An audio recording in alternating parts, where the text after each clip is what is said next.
সম্মানিত উপস্থিতি, আপনারা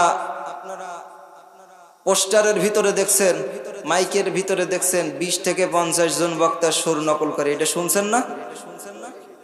অনেকেই বিশ্বাস করে নাই যে এটা আবার কেমনে সম্ভব।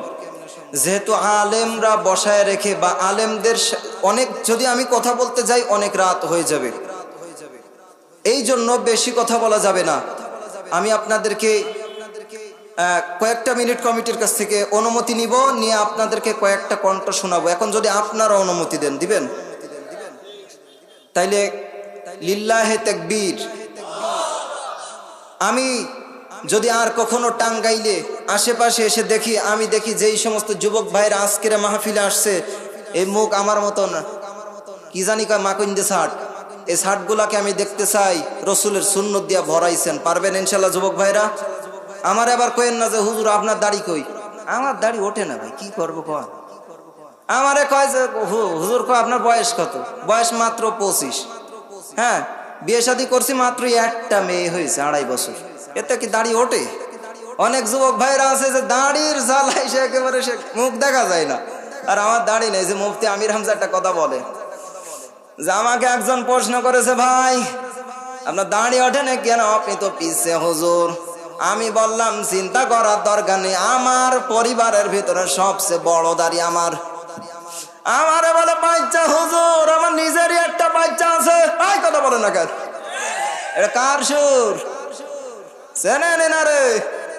আরে ভাই ইনারে যে না চেনবে সে আর মানুষ হয় কি করে? নামে লিয়ার কি করিস আবার, মনে করেন না সত্যি সত্যি না, মানুষ যদি না হয় তাহলে তো সে কাকতারুয়া হয়ে গেল। সম্মানিত ভাইরা, 5টা কণ্ঠ শোনাবো আজকে। আচ্ছা, সে বাড়াই দেব। এই তো দিয়ে যান, আসে।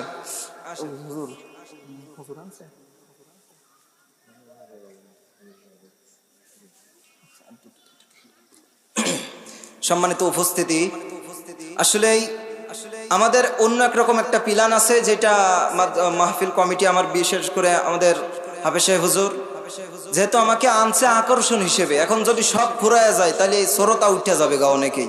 কারণ অনেকেই আসছে, একজন আমার একটু আগে দেখা করে বলছে, হুজুর বহু কষ্ট করে আসছে, আপনার খুব ভক্ত হুজুর, আপনার ভিডিও বারবার দেখি, সরাসরি একবার হয় কিনা তাই দেখতে আসলাম। এরকম অনেক ভাইরা দেখতে আসছে। তো আমি আবার অবশ্যই স্টেজে আসবো, তার আগে আমি আর 2-1টা কণ্ঠ আপনাদেরকে শোনাইতে চাচ্ছি। বলেন কার সুর শুনবেন? আপনারা বলেন। আব্দুল খালেক শরীয়তপুরি। আচ্ছা, আমি আব্দুল খালেক শরীয়তপুরি একটু টান দিতেছি।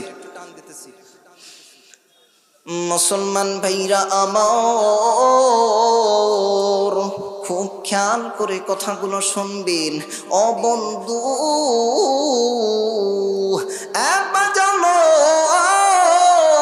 খুব খেয়াল করে কথাগুলো শুনবেন। ও আমার যুবক ভাইরা, যারা মাহফিলের ভিতরে এসে বসেছেন, আমি আপনার কাছে হাতে ধরে পায়ে ধরে বলতে চাই, এ বন্ধুরে,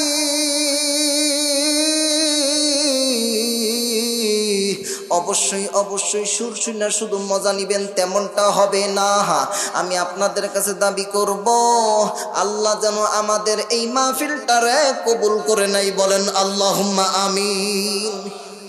এইবার কাটটা শুনবেন, বলেন কুয়াকাটা।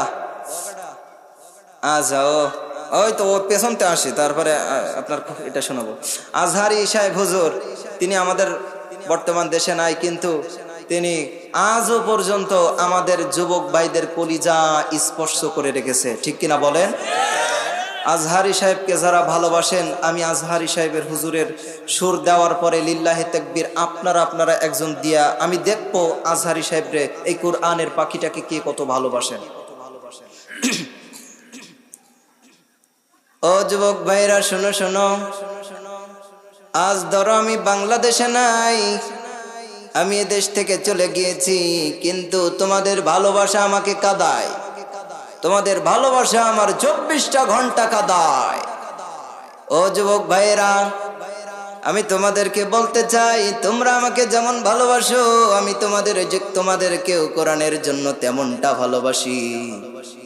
ও অবশ্যই আমি আজহারী সাহেবের সুরে এই কথাগুলো বলার কারণ হইল এইটা, আজহারী সাহেবের এই কণ্ঠটা আজও অনেক যুবকের অন্তরের খোরাক, এটা আজও অনেক যুবকের অন্তরের খোরাক হয়ে দাঁড়িয়েছে। আজ অনেক যুবকেরা তার কণ্ঠটা শোনার সঙ্গে সঙ্গে থমকে দাঁড়িয়ে যায়।